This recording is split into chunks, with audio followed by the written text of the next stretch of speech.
Now, washing a dog after they've been skunked is something that I can speak with some experience on because Brute has been skunked 5 separate times in his life. The most recent time was about 6 months ago. This was after he had already had his cancer diagnosis and he was already sick and going downhill. And in spite of getting a direct shot to the face, he still fought through it and killed that skunk. I didn't think he would still have anything like that in him, but that dog was just born to be a little warrior, and it's something that I've always respected about him. But when they get skunked, you want to have these ingredients on hand. A lot of people still spread that misinformation about bathing them in tomato juice, but don't do that. That's an old wives' tale, and it's not going to do much to help the stench, and it's just going to dye their fur red. What you really want is peroxide, baking soda, and Dawn dish soap. Now, the mixture you're going to want it in is an entire 1 quart bottle of peroxide to 1 measuring cup of baking soda and then about a tablespoonful of Dawn. You put all that in a bucket and add just enough water to it to turn it into enough of a lather that you can actually wash them with. Now you want to have these on hand prior to the incident because skunks never hit your dog in the middle of the day while the store's still open. They're a nocturnal creature. It's going to happen in the middle of the night. So you're either going to have this stuff on hand or you're not. Make sure it's on hand. And, all of these ingredients have multiple uses. So they're not something that hurts to have around. It's something, they're things worth keeping a little stockpile of. So they're there. Now, I don't know if skunks are just really stupid or they're like super carefree, but they walk around and will just actually like run into you. Other nocturnal creatures you see, like say raccoons or cats, they see you around, they're watching you and paying attention and like very weary of things. Where skunks are just, they walk around like they just don't oblivious to what's going on around them. Kind of reminds you of like, people that walk around Walmart with their face buried in their phone, like, Durr! And just like those type of people end up being victims of crime because they're not paying attention to their surroundings. Skunks end up getting attacked by dogs a lot because they're just not paying attention.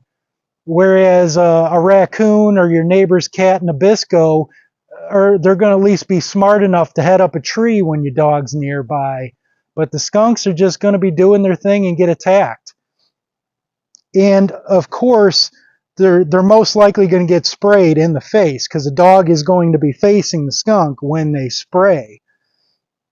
And that poses a problem when you go to wash them because like these chemicals make it difficult. You can't be washing in their eyes and their nostrils in that.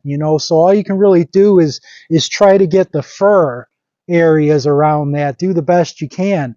I know some of the times when Brute got hit, I mean, for about a month afterwards, you can still smell the skunk on them. You're never going to totally get rid of that smell. It is just so that bad. But your point is to just bathe them as best as you can to just make them tolerable to be around. And the nose and the eyes, you just can't wash it. You just do the best you can, scrub them as good as you can. But now when they get sprayed, it's going to be a bad night for you and Fido. Um, when they get hit in the face like that, it's generally going to induce vomiting. They're going to just be involuntarily puking everywhere. And I remember one time it happened. We had eaten a late dinner and then I fed him and then we went outside and that's when it happened. And everything he had eaten came right up. And I felt so bad for the little guy.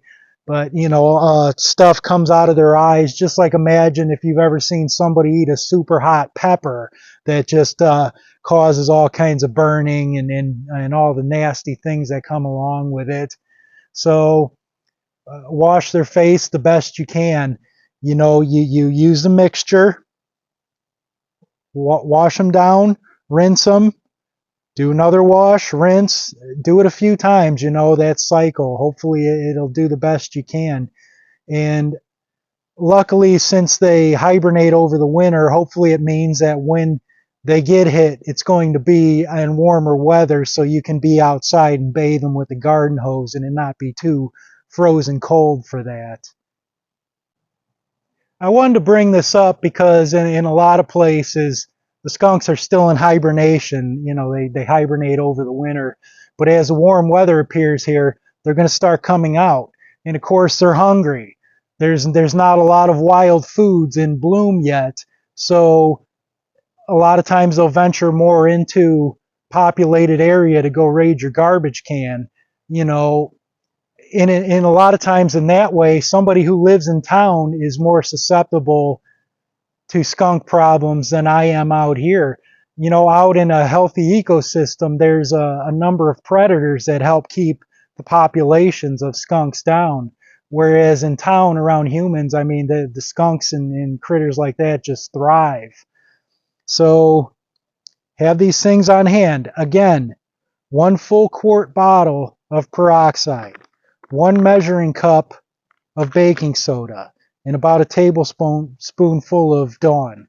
And then add just enough water to the mixture to create a lather for the bath. Time's coming. Be ready for this.